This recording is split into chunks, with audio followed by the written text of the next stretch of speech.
Welcome back and take a look at the crude oil prices, which have continued to be quite volatile, off the kind of lows that we started this week with, but we still are headed for nearly 5 to 6% of a weekly decline in this week itself. Well, this drop comes in as we have seen the markets look at Russia production increase. There are statements from Russia suggesting that they are looking at an earning from crude exports by nearly 38%. The reason that you're not at the lower point of the day also is because the IEA suggests that the US inventories have seen a big decline. Markets were anticipating of decline of around 1 million barrels. We saw a decline of 7 million barrels plus. And not just crude, the gasoline stocks also fell for a second straight week, and this time around by nearly 4.6 million barrels there. The gasoline production as well has been averaging lower from 10.2 million barrels in the previous week to 10 million barrels in this week. So we are looking at lower production, lower inventories, and that tells you that the demand clearly seems to be improving there. And that is exactly where the good news ends. The reason that you have seen a decline is because the supplies also seem to be increasing. The Russian output has been on the higher side. There is a lot of Asian buying for the Russian crude continuing to happen. And then you have the Saudi Arabia also saying that they can increase production to the maximum capacity of around nearly 12 million barrels per day. As of now, the Saudi Arabia exports already are hitting a two-year highs now. The markets also are looking at the strength in US dollar index at about 106. That seems to be weighing onto the market. And then it is about the Iran nuclear deal. After 16 or 18 months of negotiation, there is some more concrete statements coming in for that one. There are 3 issues still needing to be resolved, and that needs to come in from US. But the expectation being that we are perhaps close to that resolve as well. And the final thing is about the UK inflation numbers that gained up by 10% in July, and again highest since 1982. The Chinese demand is yet another factor here, where we have seen the numbers continue to decline. The Chinese refining for crude is at the lowest on a daily rate since the month of March 2020 at around 12.53 million barrels per day there. Take a look at the gas prices because they have continued to run up. We are trading at around 7-week highs when it comes to the Indian markets, and the international markets have continued to run up as well. Vandana of Vanda Insights now joins us to talk about that. Vandana, hi, good to have you. Another week and another decline is what we are posting here, but we are looking at the US inventories, and that's a bit of a bullishness across all other fundamentals. How are you reading the numbers?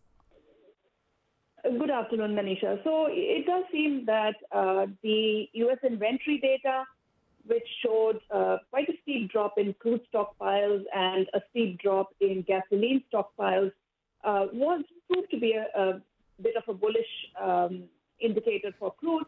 But and also U.S. Gasoline demand, those numbers picked up as well.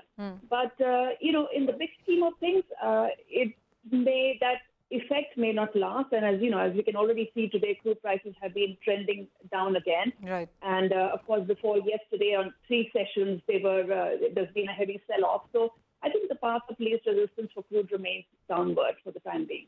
All right. So how much downward are we anticipating? Because yes, the supplies do seem to be increasing from OPEC and otherwise.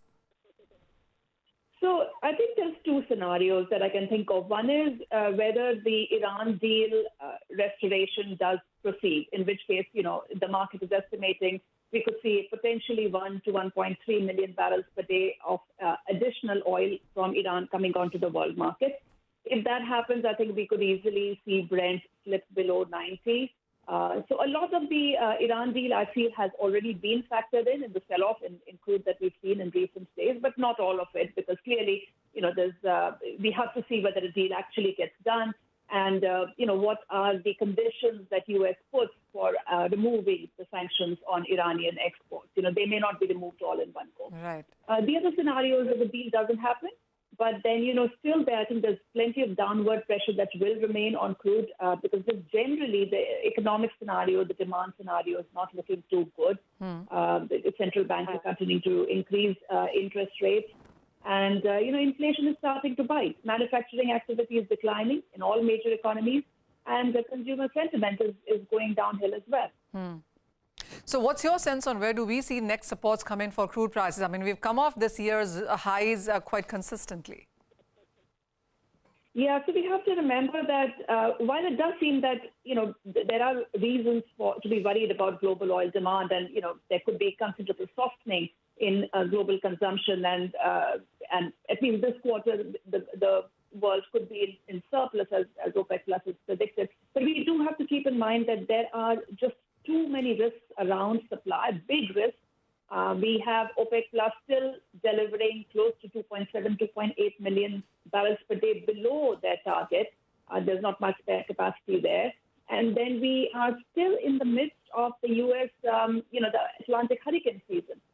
So far, it has been quiet, but, the season doesn't reach its peak points until, I would say, end August or September. So the next few weeks could bring some nasty surprises on that front as well. So what I would say in terms of factors driving that could drive prices higher, keep an eye on unanticipated major production outages. Point taken. Vandana, thank you as always for joining us there. So yes, there are concerns on both sides, but bearishness in crude prices is what really seems to be dominating the trend at this point in time. With that, that's all the time that we have on Halftime Report. Stay tuned for Business Lunch coming up next.